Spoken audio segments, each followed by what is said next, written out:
It's been a while since I've been physically in a classroom, so I'm really excited to be here. And I have my notes with my coffee stain on them, which just made me laugh as I was driving in because I always pictured myself as one of those professors with like papers flying everywhere and coffee stains on everything, and here I am. Okay, so once your dominant hand is all wrapped up, I want you to take out a pen and write down the first thing that you thought when you saw that I was going to be your speaker about me being in a power chair. Okay? What if I didn't have a thought about that? What is that? And let me encourage you by saying, I'm not in here as a psychologist today or as the division chair. I'm just in here as a person talking about stress and illness and adaptation. So I'm going to be completely real with you, and I want you to be completely real with me. So whatever it is, put it down. You don't have to put your name on it.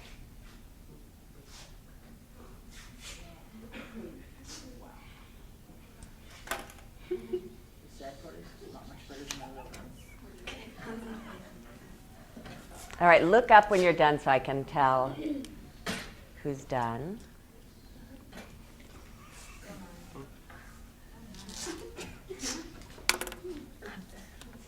My kid's writing in 5th grade or kindergarten. Are you still waiting for tape?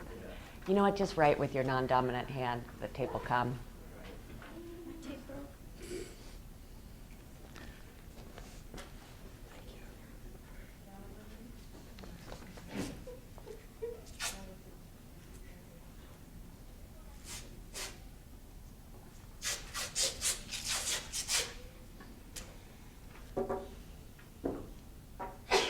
Bless you. So most people have gotten their first reactions down? Still working on it. You're slow with your wrong hand.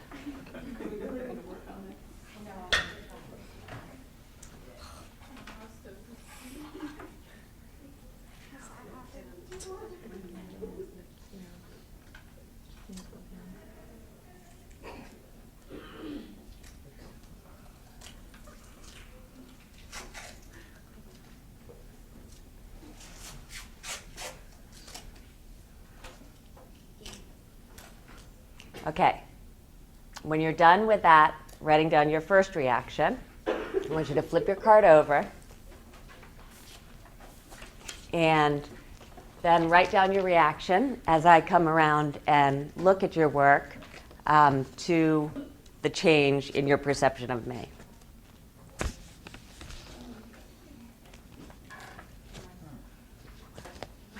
Bad hands. That's excellent writing. It's really amazing.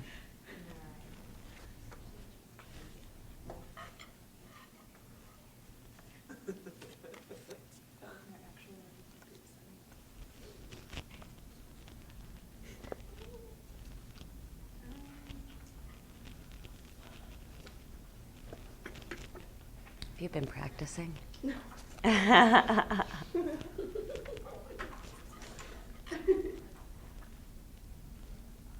That's what mine looks like.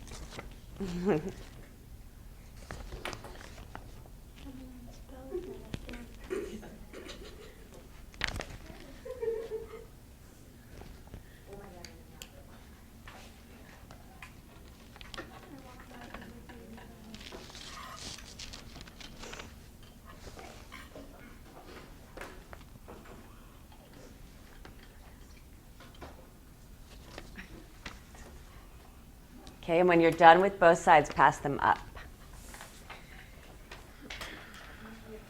Just pass them all up to the front table. Pick them up here. Thank you.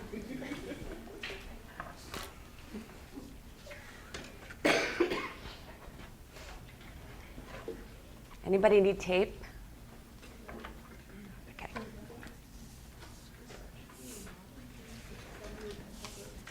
Thank you. Thanks. So shiny. Okay, do I have all the cards up? No. Okay. Well, while you finish up your cards, I'll go ahead and move on to the next part. And I'm going to sit back down because it's far easier for me. What was it like for you to write with your wrong hand? Just wrong? Frustrating. What else? It took more concentration. Was it tiring? No. Probably would have been if we had to write any longer. Oh, you will. Thank you. Thanks very much.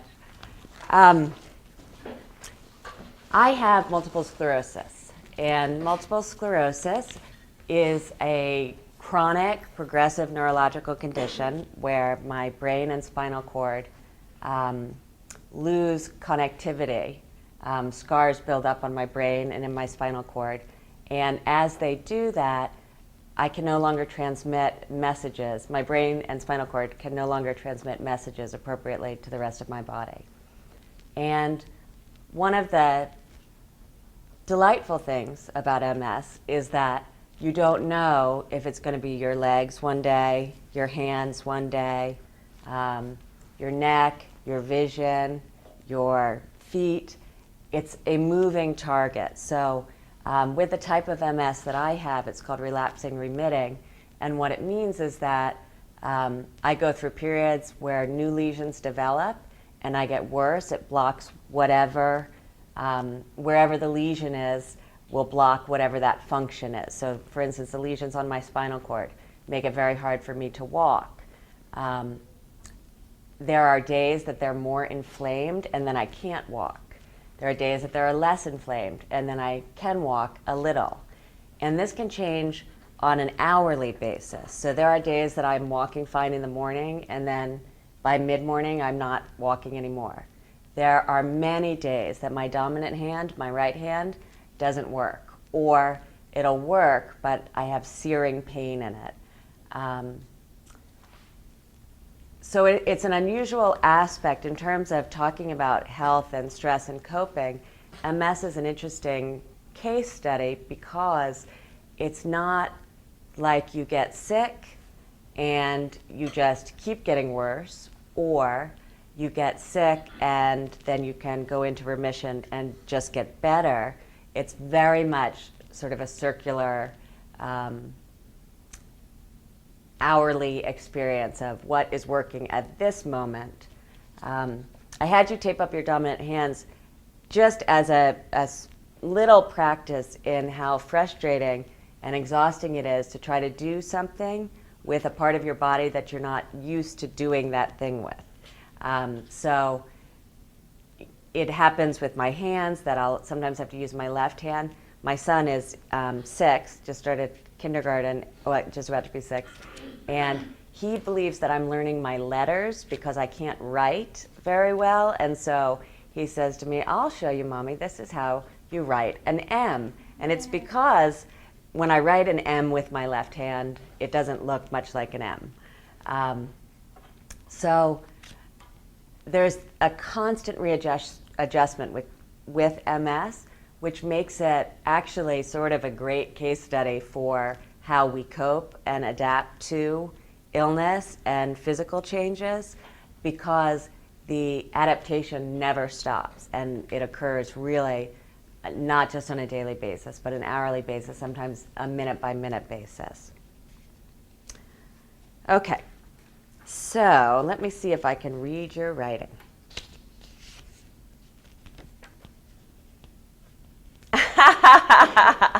That is awesome.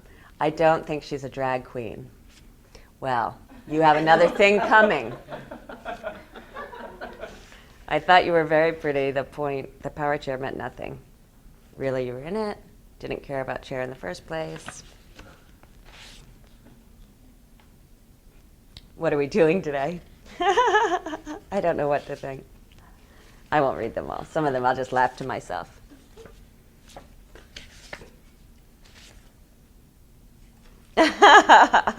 Wow, it's a miracle Honestly, when I can stand up and walk around, I feel the same way.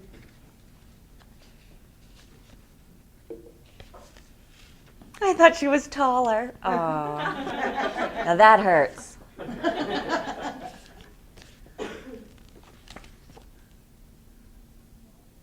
She was faking her disability. This is one of the reasons that I do that, because there are quite a few issues when you're not completely disabled or your disabilities keep changing. There are quite a few issues with people seeing me walk around one day and then the next day seeing me use a power chair to get around, with perceptions that, for instance, I'm doing it just for the parking, because I have a permanent handicapped sticker, and I used to walk even without a cane, but the fatigue would get so bad that I had to park close. And heat, of course, inflames the lesion. So in Arizona, I have to park close and be packed out with ice all the time. And there's quite an issue of the stigma of pulling up to a handicapped spot and walking out of your car, and what people will say to you and how they will treat you as if you're using, your grandmother's sticker. So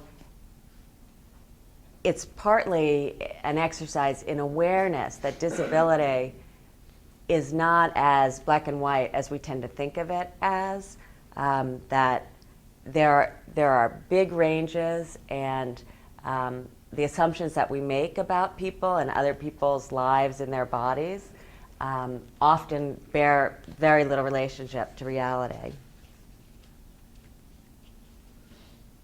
I thought you were paralyzed. There's that assumption again. Somebody felt empathy.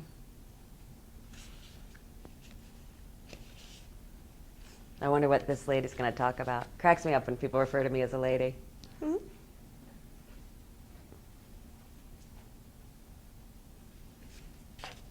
Number of people thought I was faking. Not faking. Walking is really hard. I was trying to play it off like it wasn't hard, but it's hard. Okay. I want to tell you about, first let me introduce myself. Like Professor Barrett said, I'm Christina Vanpuymbroeck. I'm the Division Chair of Behavioral Sciences, and I'm also a psychologist who's trained in health psychology. I did 3 years postdoctoral fellowship in health psychology, and at the time I did not have MS, and Professor Barrett and myself worked together and taught people, it makes me roll my eyes to even say it now, taught people how to adapt to their disabilities better. These were generally people with rheumatoid arthritis, which involves a tremendous amount of pain and disability, and then later people with fibromyalgia, which is a chronic pain condition. We worked on a psychosocial intervention, teaching people how to use more positive thinking, how to build their resilience and their coping, etc. I left that was at ASU. I left ASU and came to Estrella. And then my first year at Estrella, started to have real difficulties walking. In fact, I like to tell the story that my first evaluation by the vice president and my dean, my first teaching evaluation, I was wearing these really cute high-heeled mules. And I realized, and they were sitting in the back of the class, and you may or may not know this, but you get bonus points for walking around a class when you're teaching, if the VP's in the room. So I decided, I was going to walk around and check on what my students were doing. And then I realized I couldn't move. And if I tried to move, I was going to fall on the floor. And I didn't think that would go over very well. So I stayed up there, and I leaned against a table, and I thought, what the crap is this? Anyway, long story short, I was diagnosed pretty quickly with MS, which is not the usual case, but I am the poster child for MS because I'm Caucasian, I was in my early 30s, I'm from the DC area, and MS tends to cluster in certain areas around the country. And because of the extent of my symptoms, because I had let them go so long, it was a pretty clear case. In any case, over these last years, I have come to see health psychology and stress, coping, resilience, adaptation, all of those health psych words very differently. In fact, I was thinking that I would call this talk The Cranky Psychologist, because I've sort of thrown off most of the traditional health psych stuff that we're taught to believe as I'm trying to process my illness and my disability. Let's see. What else do you need to know about me? Part of the reason why I did this exercise is when I was at ASU, there was a very esteemed director of the counseling center who also has MS. Although, remember, I didn't have MS, or I didn't know it when I was at ASU. And he rode in a scooter. And I respected this man tremendously and wanted to get to know him. But I did not know how to look at him, because I would have had to look down at him in the hallway as he passed by, and I felt it was rude to look down on him, so I never made eye contact. All of those years at ASU, I never made eye contact. And it was out of a really misguided attempt to be respectful and not look down at him. And once I started using a scooter, which was before the chair, I realized that it feels like, whether it's true or not, and certainly it's true some of the time, it feels like people don't even see you because they won't look down at you. And so if you're walking and you're keeping your gaze straight ahead, as I always did, it feels like for people lower than you or sitting that they really just don't exist. And so that's sort of an early part of the adaptation to figure out your sense of self in social space. If people aren't making eye contact anymore, if people aren't looking at you, what does it mean about who you are, and how do you handle your own emotional reaction to that? Ironically, this professor at ASU and I were both giving talks about MS to a different group of psychologists. I went the first month, and then he went the second month. And I went to his talk, and he said to me, and by this time I had graduated to the power chair, and he had graduated to a power chair. And he said to me that he had chair envy, because my chair was better than his chair. And so I apologized for all those years that I didn't look at him, and he was very kind and gracious and really got it. And I thought, what a funny circle it is to be now sitting at this table with him, and he's envying my power chair. Okay.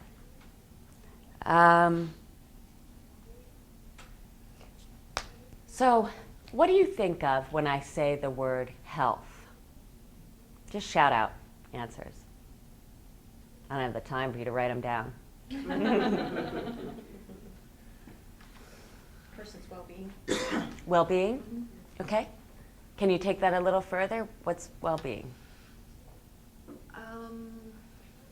Like ADLs, active daily living, Mhm. how you're able to cope with things and your body adjustments and. Uh-huh. So ADLs, activities of daily living, are things like, can you get yourself dressed? Can you take a shower, etc.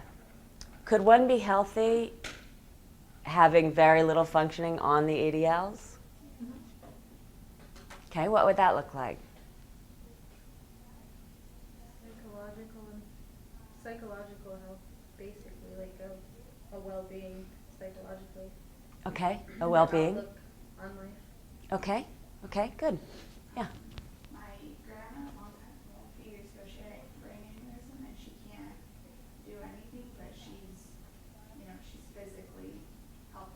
Mhm. Like all of her like blood levels and everything like that is all healthy, but she can't do anything. Mhm. And do you consider her healthy or not healthy in that situation? Physically healthy. Physically healthy. Okay. Okay, other thoughts? Is it possible to consider somebody with a progressive neurological disease healthy?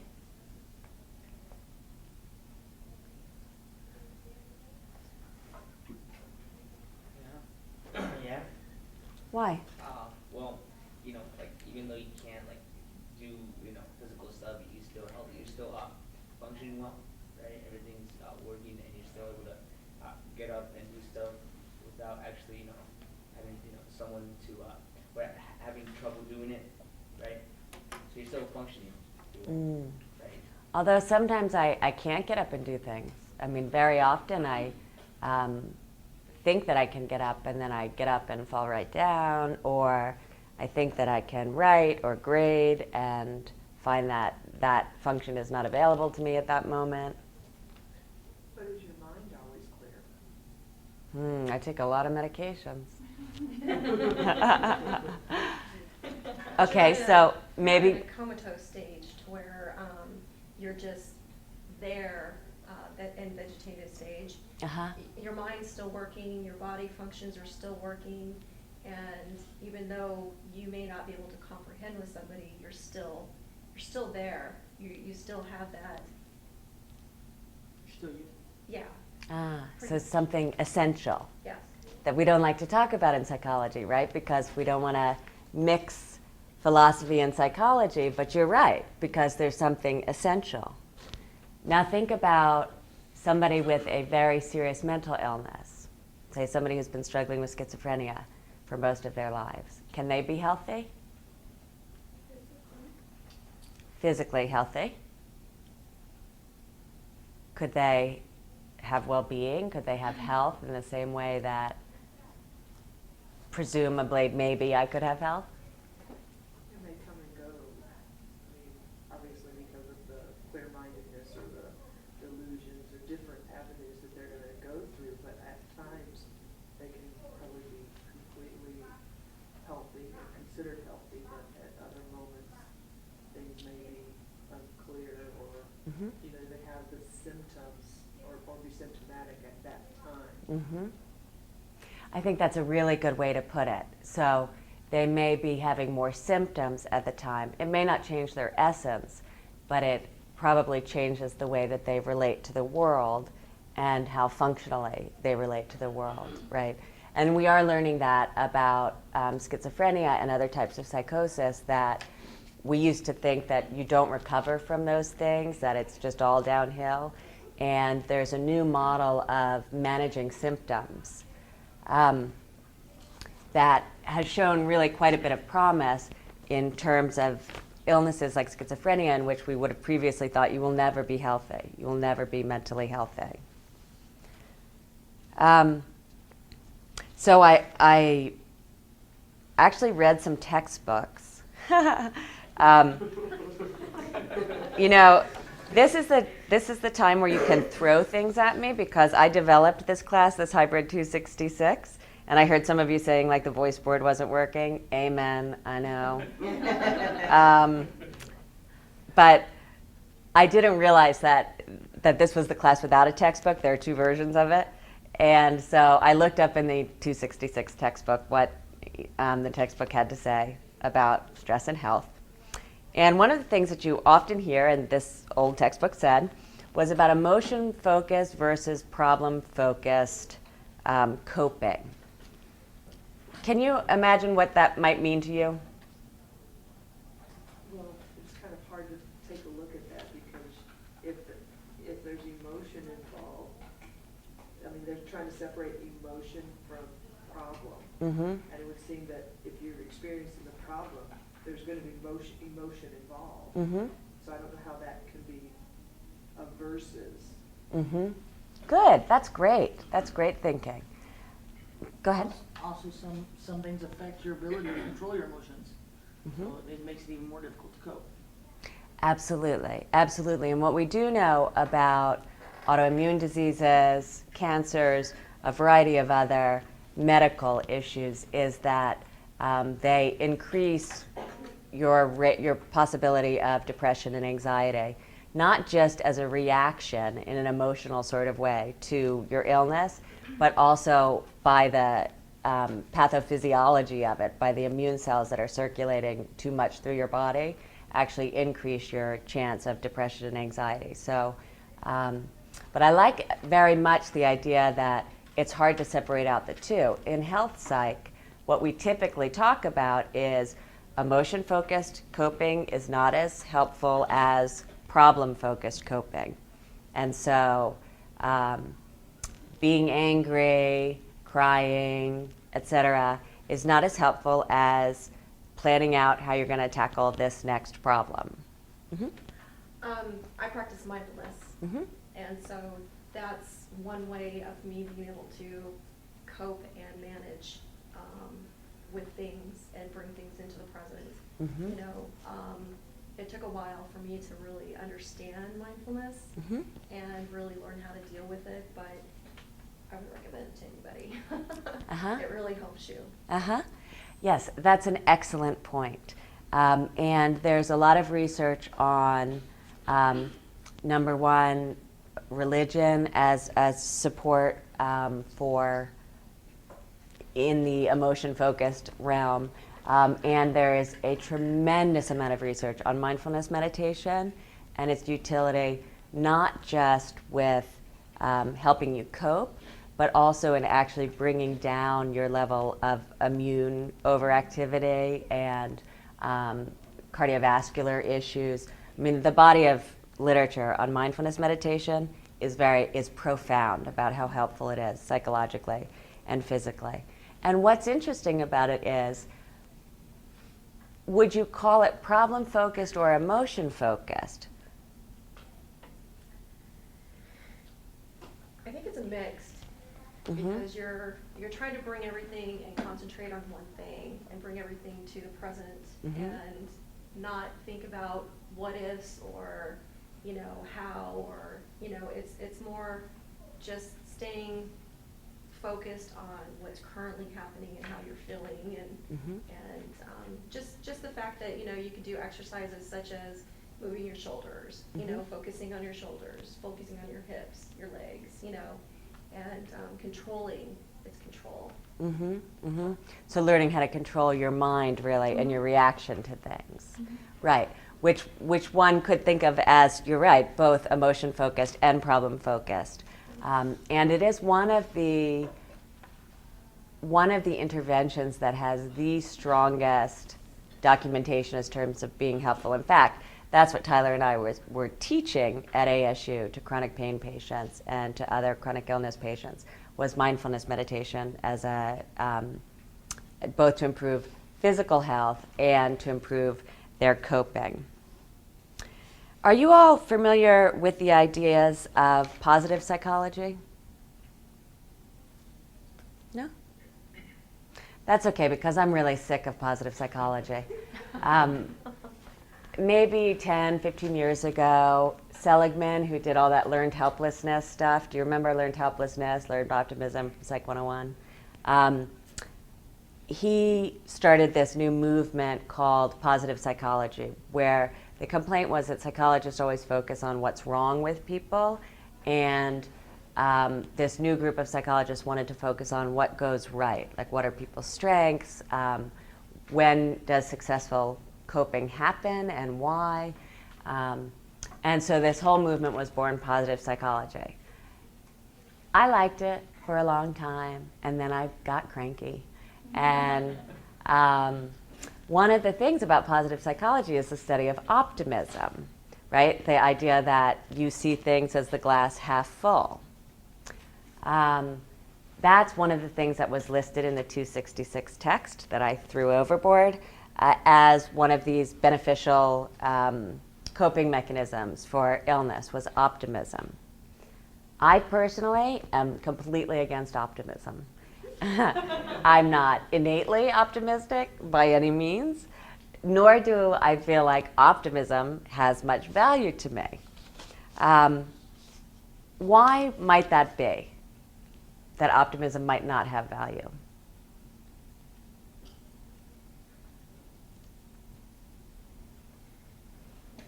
Because you were a person that actually was walking and having a normal lifestyle, Mhm. and then all of a sudden you had restrictions put on you. Mm-hmm. And so there's no really optimistic way of looking at that because you have it, it's black and white, it's there, you're having to deal with it, and there's not really a way out of it Okay. more. Okay. What else? Where else could optimism fail? It could set you up for a lot of disappointments. If Uh-huh. you're really optimistic, I'm gonna have a good week, I'm gonna walk all week, Uh-huh. and you don't get out of bed the first morning. Yes. Yes, exactly right. I mean, both of you are exactly right. And what we know about pessimists is that pessimists are more realistic. So for people who score high on optimism, they also score low on realism. And I guess it's to some extent a value judgment whether you'd rather be real or be positive. I myself would rather be real, but I don't have any choice because that's who I am. Let's see. These hour and 15-minute classes have always confused me. You get out at 1:45? Is that right? Yeah. Okay. Okay. What has become of most interest to me, really, in going through this, in first feeling really angry about my inculcation into positive psychology and health psychology and all of the BS about telling people how to cope and how to adapt to something that I couldn't possibly understand what it was like. I've gone through many years of sort of looking at that stuff and re-evaluating it. And where I end up is that the more interesting question to me is not about how we cope or how we adapt, but really questions about identity and how people develop and maintain their identities and what happens to all of us in whatever way that it happens when our identity hits a brick wall and we can't go forward with the identity that we used to have. To me, that's a much more transcendent experience. It's not about whether you can use your legs or your hands or whether you have pain or don't have pain, but every one of us is faced with huge challenges to our identity when different things happen, when we leave a relationship, when we lose somebody through death that we love, when life just doesn't turn out the way that we thought it was going to turn out. Interestingly, and this is part of why I like the drag queen comment, I had asked Tyler, what are they doing in class right now? And he said, they're doing gender and sexual orientation, right? And I said, well, that's great because I'm going to talk about being a lesbian. And that is a fact. And one of the reasons why I'm doing this lecture and having our fabulous videographer tape it is that in 2005, when I was 1 year out from being diagnosed, I did my initial presentation in Psych 101. I was trying to teach my Psych 101 students about the nervous system, the brain and the spinal column. And so I decided to use MS as an example of the dysfunctions that could occur and thereby hopefully explain how it works. And when Jason was taping me way back in the day, I had my first very serious episode and had been on short-term disability and come back to work, and I was walking around the classroom, this classroom. I was walking around looking very healthy and optimistic and showing pictures of my MRIs of the lesions on my brain and talking about like this one relates to this and that, da-da-da-da. I was also telling the story about the incident that made me finally go to the doctor. And I said I had been hiking with a friend out in the mountains when my legs went totally numb. Now that little piece has haunted me because it wasn't a friend, it was my partner. And why at the time, in 2005, when I had never had an issue about being out, ever, why on that tape I called my partner my friend, and it lives in posterity because all the Psych 101 students online see that videotape. It's always bothered me and sort of nagged at my consciousness. What happened at that moment that I changed what I was presenting and in a way that I never would have changed it before? I don't have any big solutions to that question, but one of the things that happened was I felt like this is Psych 101, and I'm already overwhelming these students with pictures of my brains, so I don't want to throw the whole sexual orientation thing in there, and then we're really going to have to process, and it's a 50-minute class, I don't have time for this. And the other thing, I think, is that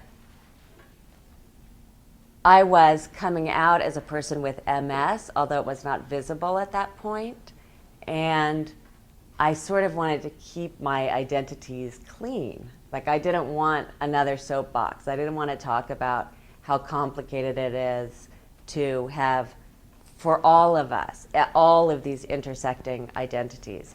I wanted it to be like, look, here it is, here's my brain, here's how I am, and the rest of the details don't really matter. And in the years since then, it's become really, really clear to me that every detail matters, that we don't build identity on one piece of who we are, but that our identities are built by weaving together all of the different aspects of who we are.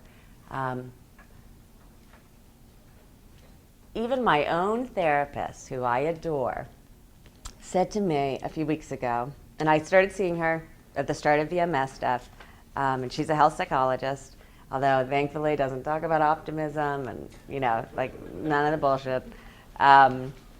Oops, scratch that.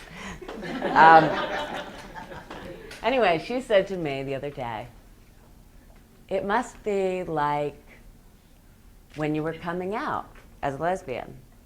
And I said, no, it's not like that at all. And she said, why? Well, I didn't really, there was no coming out. It's, as a lesbian, it's, if you go on many years in graduate school in psych, you will learn the term ego syntonic and ego dystonic. What it means is your ego, not in the Freudian way, but more in the identity way, who you say you are and think you are. Some things that we experience match with our identity, with their ego syntonic, and some things that we do or say or experience are dystonic, so they don't match with who we think we are. Myself, I've always been really rebellious. I've always been incredibly strong-willed and stubborn and focused. And when I was coming out as a lesbian, it was like, there was barely a coming out. I can say I'm totally left out of that narrative of like coming out stories. It was like, okay, well, I'm in love with this woman, and deal with it or get out of my face because I have no interest. And I mean this in terms of my parents, my family. Like, I just didn't. It was so ego syntonic, like that I'll do what I want to do, and you can like worry about it on your own if you want to. That there was no identity transformation issue for me. Having MS has been a massive coming out process because it's so ego dystonic. I see myself as a person who's always been fiercely independent, who has always been able to do exactly what I want to do when I want to do it, who doesn't need to get help from anybody, who doesn't need to figure out if this would be a good opportunity for emotion-focused coping or problem-focused coping.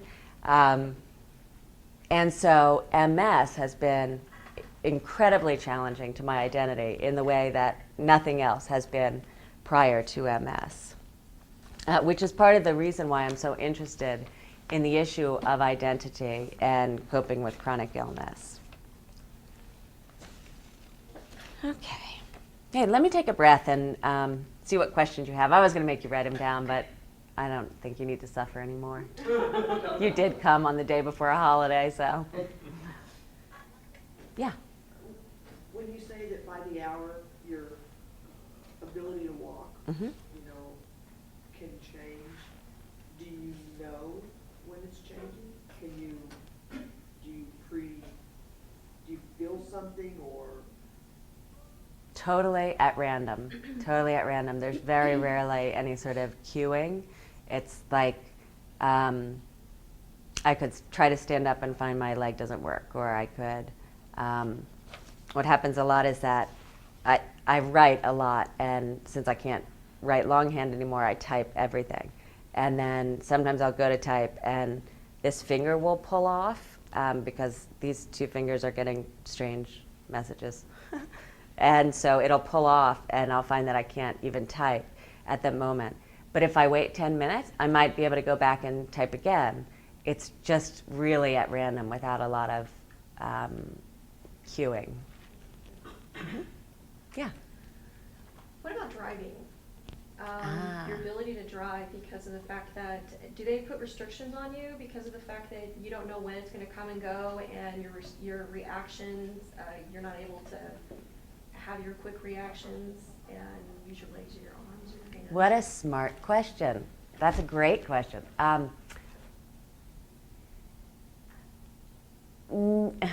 Yes and no. Do I have limitations? Yes. Am I legally prohibited from doing anything? No. And it's a question that I really love, particularly because of the identity issues around it, because I have a big dog, I have 2 kids, and now I have a 300-pound power chair. And so I had this little racy red Volvo that I had always wanted when I started here, and that was pre-MS, pre-kids, not pre-dog, but anyway, you know where this story is going. Guess what I drive now? The van. That's right. Now I drive a minivan. And not just a minivan, but a minivan with a thing on the back that I can drive the power chair onto. So it's my minivan and my 300-pound power chair waving behind me. And it's a little bit of a problem identity-wise. In addition, because my right foot is the one that goes out more frequently, my partner had a stick shift when I first started having symptoms. And so we had to trade in the stick shift. And by the way, I'm an awesome manual driver and an awesome parallel parker, and I take great pride in both things. And so when we had to give up the stick shift because my foot wasn't working, that was extremely difficult. But you should see me park that minivan with this chair on the back. People come literally running out. Don't they? You've seen this. People come running out of coffee shops when I'm parallel parking near their cars because they think that I won't be able to do it, but I always do. But then the other thing is that because I have one foot that sometimes goes out, I had to learn how to drive with hand controls. Which, believe me, that was an ugly summer, that I had to get a minivan and then get a minivan with hand controls and then go to occupational therapy so they could teach me how to drive with hand controls. The whole thing was really, really awful. But now, totally dig my hand controls. I really do. I mean, because I can drive with my foot sometimes, but it's just really relaxing to drive with hand controls. And not only that, but I have a little knob on my steering wheel. My partner's quite a bit older than me, and she said it was called... A spinner? Yes, it is a spinner, but it's called like a makeout knob or something. Like her grandfather had one, and because then you remember, well, you don't remember, but before power steering, you used to take both hands to steer. But you can attach the spinner knob, and then you can turn your wheel, no matter how tightly it's wound, really easily. So I guess they were called like make-out knobs or something so that you could like just be making out or something. I don't know. I haven't used it for that purpose, but yeah. So now I have a spinner knob and hand controls, and I really love it. And I love my minivan. Yes. Did you have I had a stroke. I was incapacitated for a year, and talk about dystonic. I was a truck driver Mm-hmm. and a bodybuilder, and it took everything that I thought it was. Mm-hmm. Did you have a lot of anger issues? Did you have a lot of problems with emotional control? That's a great question. And the reason why it's a great question is I've been having anger issues recently. But I don't think they're related.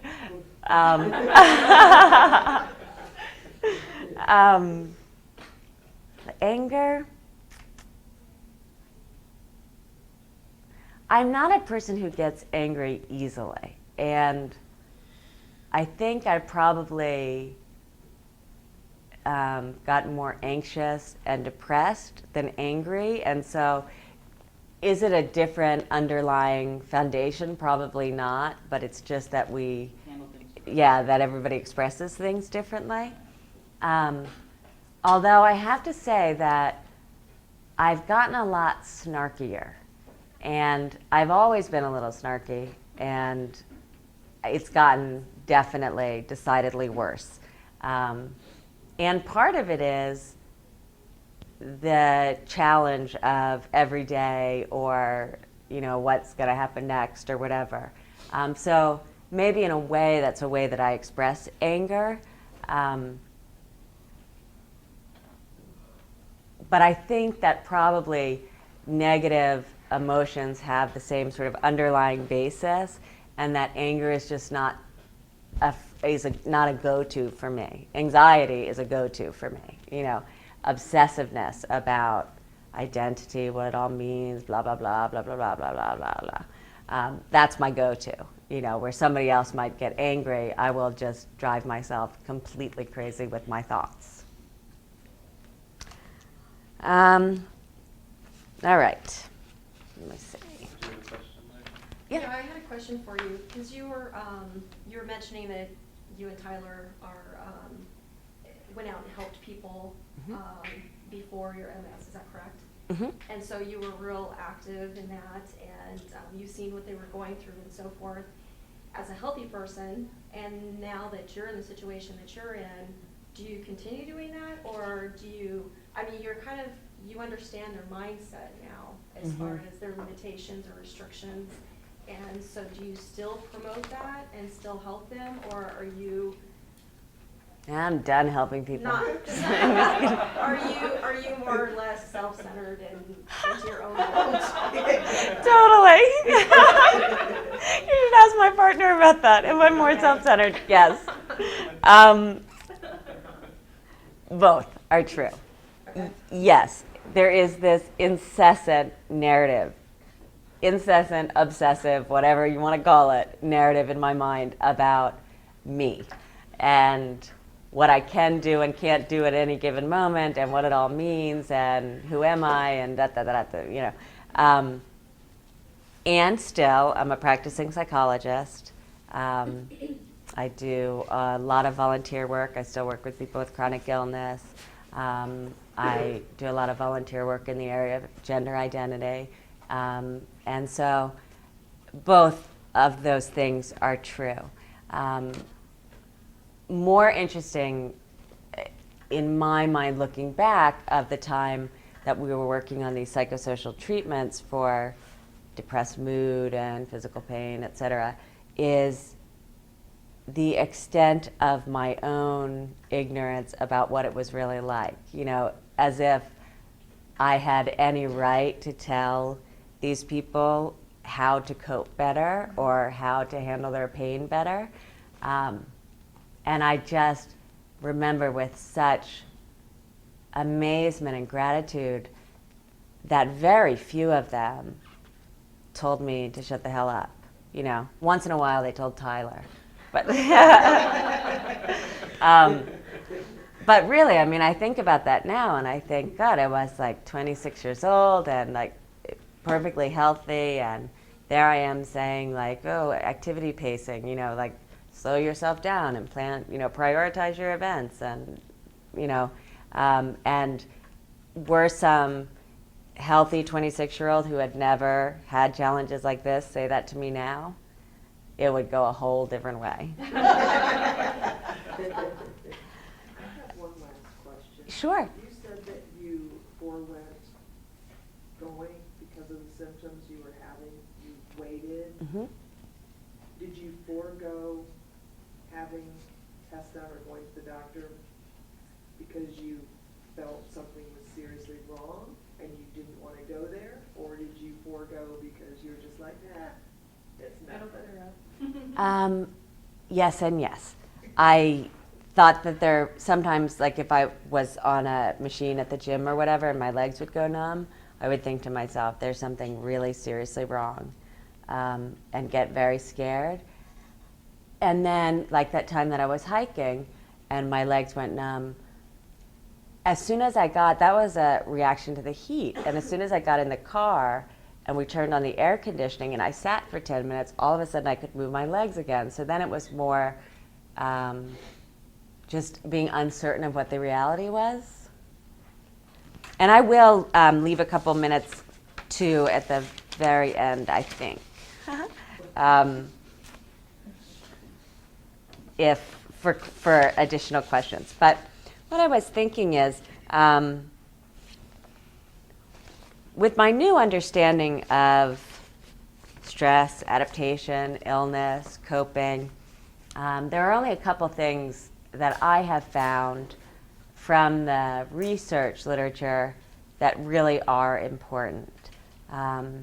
One of the things that's important for all of us in identity building is to find meaning. That we're all looking for some kind of transcendent meaning to make whatever our suffering is worthwhile, or to explain it to ourselves at a minimum.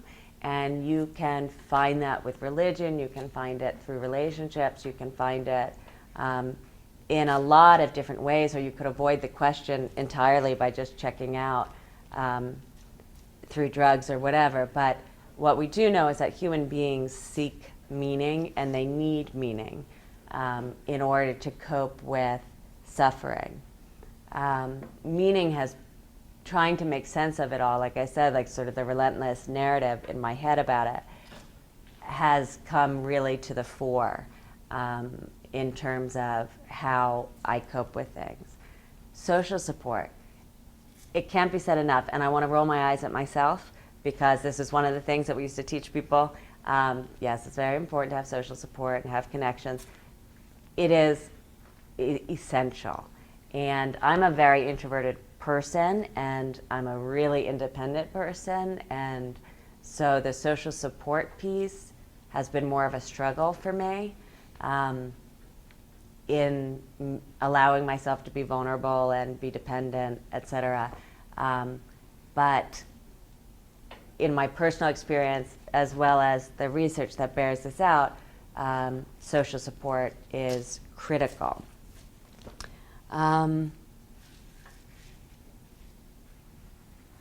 I thought there was one other thing I wanted to say in terms of what was critical. But instead, since I can't remember it, you were talking about mindfulness meditation, and I do believe maybe this is part of transcendent meaning, maybe this is a newfound religiosity, maybe it's, I don't know what it is, but I've been meditating for many, many, many years. And I have, as a result of these sort of massive identity search of the most recent years, become very committed to Buddhism in all of its aspects. And the mindfulness meditation piece is very important to me in terms of reducing reactivity, because the idea is, and this is, standard psychology as well as the basis of the meditative practices in religions. The idea is that we cause our own suffering by reacting really strongly to our own thoughts or our own emotions. And when you can be less reactive to your own thoughts and your own emotions, when you can watch them more like a parade, or I like to think of it like a circus, you can watch them without having more reaction on top of that to your initial reaction, you can really calm the whole circuits down. That most of what causes us to suffer is that we respond to our own suffering so strongly, rather than just saying, let me just watch this. Here's what it is. Let me just watch it happen. Let me just watch the circus. Okay, so I have one other thing I wanted to read to you. Oh, because it wasn't in your book, which I know you're not reading. It was in the 101 book, which they're not reading either, but that's not because, but they do own it.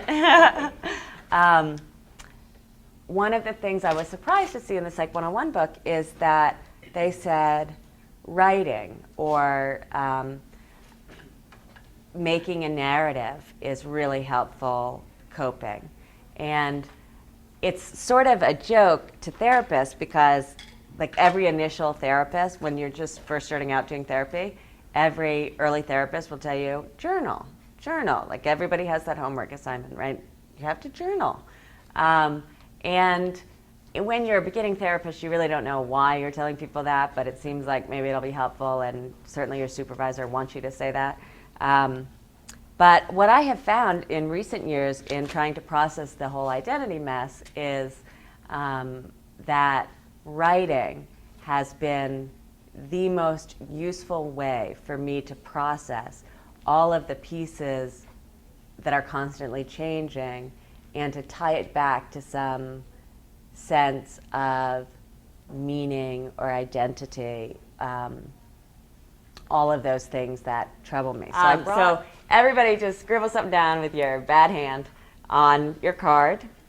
And if you have a question that you're not comfortable asking out loud, I will address it via your card. So write something down, I don't care what it is, just something. And then Tyler will go around and pick up your cards. I'm a little bossy.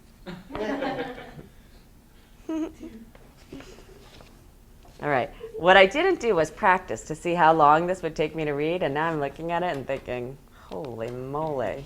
You guys have all day? 12 minutes.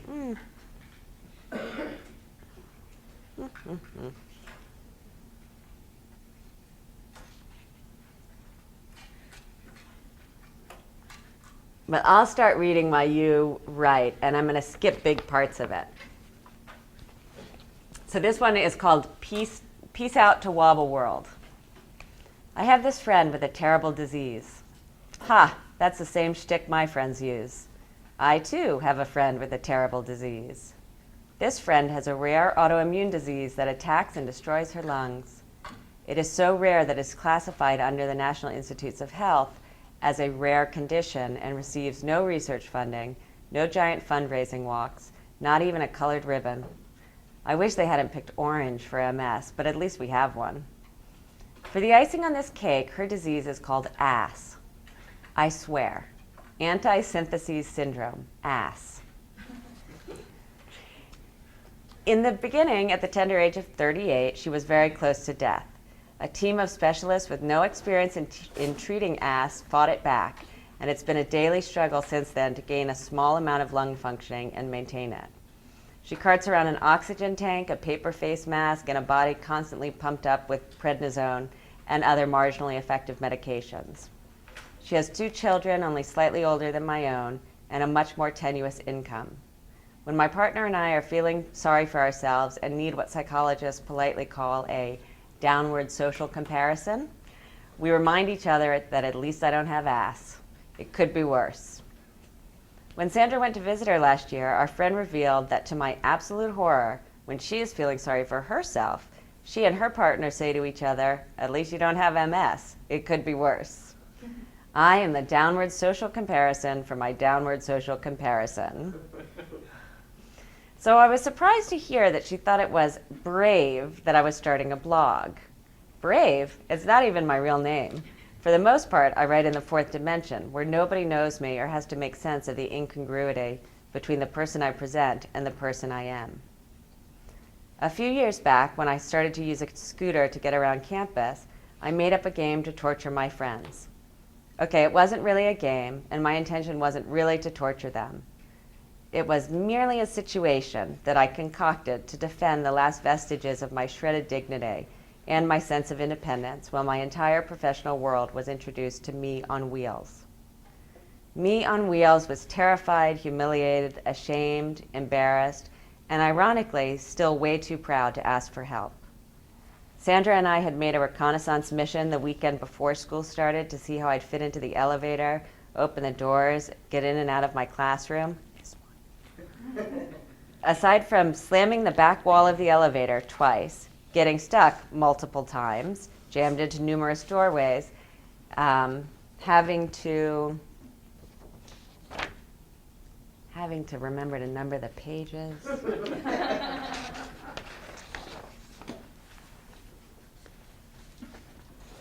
Oh my God. This is with the scooter, right, that you're talking about? Yeah, I remember. It's kind of big. It was unseemly, Yeah. absolutely. Yeah, I can imagine having problems with the elevator with it. Oh, terrible. Anyway, I can't find that page. It's missing. So I'll go on. But a girl's got to work. So Monday morning, I enlisted my ever-faithful best friend and colleague by some major force of grace in the universe to accompany me on wheels to campus.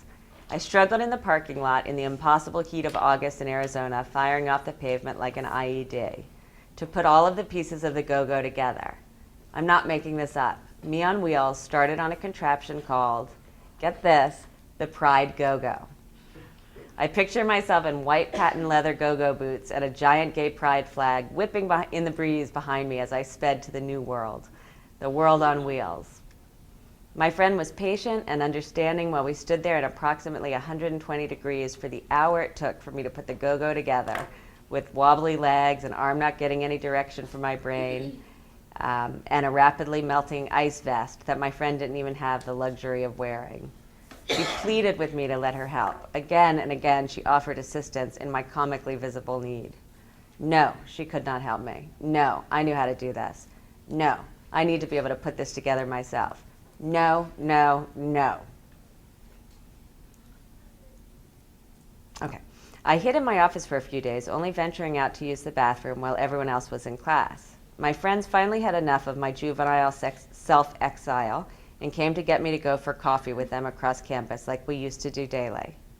Their kindness and love broke me down, that and a desperate need for coffee, which they were no longer willing to deliver when I was sitting in my office, door closed, staring blankly at the computer again.